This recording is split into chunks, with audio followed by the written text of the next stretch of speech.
So, having kind of listened to yesterday, today, I want to just kind of close this up a little bit by thinking about some of the key other bits of learning I think have come out. I'm going to try and do that from things we've heard today, things we've heard yesterday, but I want to do it by reference to the 7 deadly sins of social outcome measurement. And to be honest, I'm not quite sure how well this metaphor is going to work, but we'll have a go and see if we can fit for each of these sins a kind of something that we shouldn't do, and then if I miss something out, you can tell me. So, pride. There is a danger that we know best, that we must be right, that the value we create is so obvious, we don't need to test it. Have that bit of humility which goes, we may be wrong. That's an easy one. Envy. I think sometimes you'll hear people saying, oh, we can't do any of that because we don't have enough resources. They'll look at another organization and go, look how fantastically resourced they are. They've got a whole team. Of course they can do all this social reporting. These organizations you've seen today who've been doing all these brilliant things, you can go, oh, I just wish we could have the resource that they have. Well, that's a danger because that's a bit of envy, perhaps. You don't have that, but you can still start. You can still do something, whatever anybody else is doing. When we started in FRC, there were many people much better, but we did our little bit.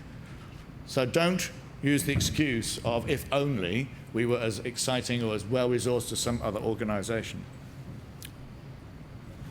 Gluttony. Don't do too much. There is a real tendency, particularly if you haven't been clear about what you're doing this for, to do more than you need to eat more than you need of that elephant. Just do the minimum that you need for the purpose you have decided.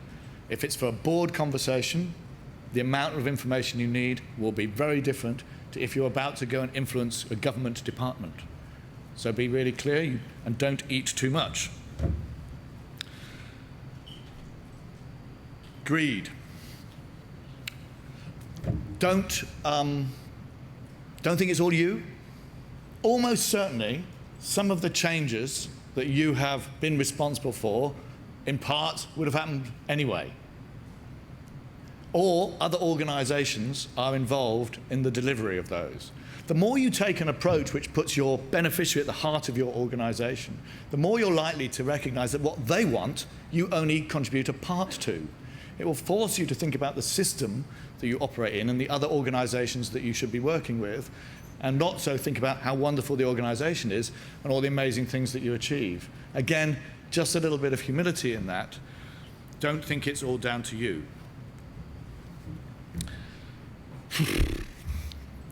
Sloth. I think sloth is actually this tendency we all have, because we're all humans, to just do things because we always have. And we'll just carry on running that program because we always have run that program. And in the back of our minds, we might know that it's not being quite as effective as we thought it should be, or maybe we know that it really isn't delivering some of that value. But you know, hey, we're being funded. We'll carry on delivering it. No one's stopping that. How many people here, actually, I'm sure there are some, because I think it's growing, but how many people here have stopped running a service because their evaluation of it showed that it wasn't creating any value? 5, 6, oh yeah, a bunch, 10, 12. Now, if I'd asked that question as 6, 12 months ago, well, it was less. I think that willingness to stop and not be slothful is growing, because it's a hard thing to do. Because the only driver, if you're getting the money anyway, the only driver is your internal sense of honesty that you really should stop, and you cannot. So the more we get of that, better. Anger. It's not really anger. I guess, how many of us have got boards? Anyone feel occasional frustration with your board? Just occasionally. A little bit, maybe. You know, they're not asking the right questions. They never read the papers. If only they listen to me. Yeah, I love my board. Well, at least I've learned to. But at times I think we get a bit frustrated and about the questions they're asking us, particularly around this area. We say they haven't really got the skills, they don't really know about it. Well, go and get people on the board who do. I think if there's one single biggest thing that is the next step to do, it's make sure that someone on your board not only is interested in this, but has the skills. Because if there's someone on the board driving this, you'll have gone out and got a lawyer, someone who's good at marketing, someone who's really well connected with funding. You'll have those kind of skills on your board. Make sure you've got someone on the board who understands social outcome management, because that will drive it through everything else. To me, I think that's the single biggest starting point when you do that skills survey. Maybe not anger, but it's a solution to some of those frustrations. Which brings us finally to the one that I just cannot work through. I have not any. Can anyone help?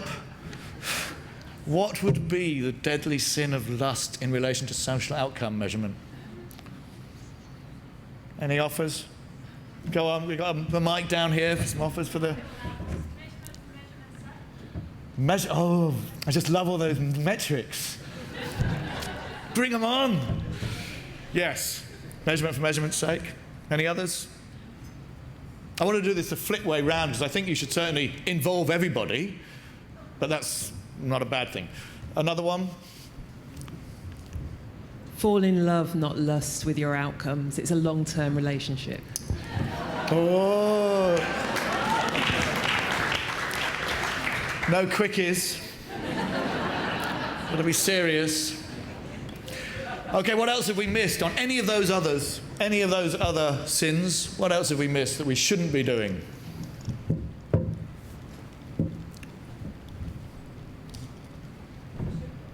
I think we shouldn't be afraid to change radically. Fear's not on that list, but it's one of the things that's come up a number of times today. So we need to be bold and be prepared to change. Okay, we're moving into the opposite of the sins now. So the virtues of social outcome measurement. They'll do too. Any other sins? Any virtues? It was coming round the back, I think, yeah. Lust for simplicity where it's not there. Lust for simplicity. We should do that. Okay? I think we do overcomplicate this at times. You know, there are some situations which are complex. There are some ones which are pretty simple. And we can, you know, you can, certainly after these events when you get a lot of information and you're hearing a lot of things and it all can seem quite complex, it's not that complex really. It's not really rocket science. Asking some people what happened to them as a result of your programs and thinking about what you need to do with that information. You know, lust for simplicity. Any finals? Any mores? We're done. It's a wrap. Thank you.